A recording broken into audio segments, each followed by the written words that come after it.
نہایت ہی ادب سے ملتمس ہوں جناب علامہ سید محفوظ رضا عابدی صاحب سے ممبر پر تشریف لائیں اور بارگاہ محمد و آل محمد میں نذرانہ عقیدت پیش کریں۔ ان کی آمد پر بلند تر صلوات اللہم صلی علی محمد و آل محمد۔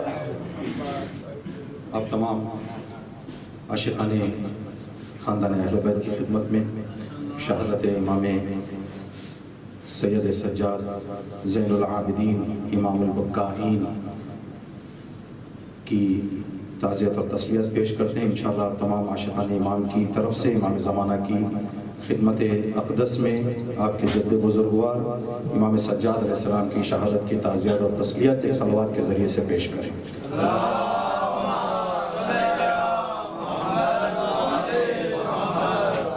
انشاءاللہ ایک نوحہ ہے جس کو سلام کی شکل میں آپ کی خدمت میں عرض کریں گے۔ اس کو عرض کرنے سے پہلے چوتھے امام کی جس کی مجلس سے شہادت میں ہم لوگ تشریف لائے ہیں اور خدا تبارک تعالیٰ کی طرف سے ہمیں یہ عظیم شرف حاصل ہوا ہے۔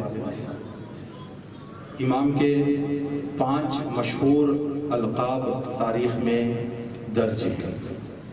2 لقب شاید مومنین کے علم میں زیادہ ہیں، 3 لقب ہیں لیکن شاید تھوڑا سا اس کی طرف دھیان اور توجہ دلانے کی ضرورت ہے۔ انشاءاللہ ان القاب کا ذکر کر کے اس کا ترجمہ اور ایک نقطہ عرض کر کے سلام آپ کی خدمت میں عرض کریں گے۔ آپ حضرات ذکر کریں جو چوتھے امام کے القاب آپ جانتے ہیں، آپ بتائیں۔ زین العابدین، سید الساجدین، یہ 2 جو اکثر ہم لوگ جانتے ہیں۔ تیسرا لقب ہے امام کا امام القانتین، امام القانتین۔ چوتھا لقب ہے امام کا ذو الصفنات، ذو الصفنات۔ 5واں لقب ہے امام کا امام البکائین۔ یہ 5 لقب ہیں جن کا ترجمہ زین العابدین، عبادت کرنے والوں کی زینت، سید الساجدین، سجدہ کرنے والوں کا سردار، امام القانتین، راتوں کو شب بیداری کرنے والوں کا امام، ذو الصفنات، گٹھوں والا، جو نماز کے پیشانی پر اور دوسرے اعضاء پر گٹھے جو آ جاتے ہیں، گٹھوں والا، ذو الصفنات۔ اور 5واں لقب جو امام کا ہے امام البکائین، سید الشہداء کے مصائب اور کربلا کی یاد میں رونے والوں کا امام۔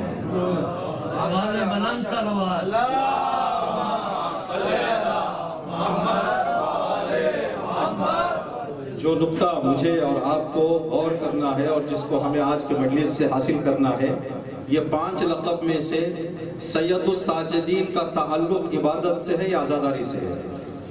سید الساجدین عبادت، زین العابدین، امام القانتین، ذو الصفنات عبادت، امام البکائین عزاداری، اور امام حسین کے عزا سے منسوب ہے۔ تو امام سجاد علیہ السلام کے القاب ہم کو یہ پیغام دے رہے ہیں، اگر کوئی کربلا کو سمجھ جائے تو اس کی عبادت 4 گنا بڑھ جاتی ہے۔ اگر کوئی کربلائی ہوتے ہوئے عبادت سے دور ہو رہا ہے تو اس نے کربلا کو سمجھا نہیں۔ اس لیے کہ امام سجاد علیہ السلام ایک شعر ہے جو ہمارے یہاں پڑھا جاتا ہے، کہ شعر کا نہیں معلوم، پورا بھی یاد نہیں۔ ایک شعر، کربلا کے بعد بھی تو سید سجاد ہے، کربلا کے بعد بھی تو سید سجاد ہے، دوسرا ہوتا تو کہہ دیتا خدا کوئی نہیں۔ یعنی اتنے مصائب کے بعد بھی اگر کوئی پیشانی پر سجدے میں سر رکھ کر کہے سبحان ربی الاعلی وبحمدہ، اس لیے کہ عزاداری راہ ہے، عبادت، نماز اور دیگر مسائل مقصد عزا ہے۔ تو ہمیں عزا بھی کرنا ہے، مقصد عزا کی بھی پابندی رکھنی ہے۔ انشاءاللہ چوتھے امام ہم سب کو اس بات کی توفیق دے۔ صلوات پڑھ دیں محمد و آل محمد۔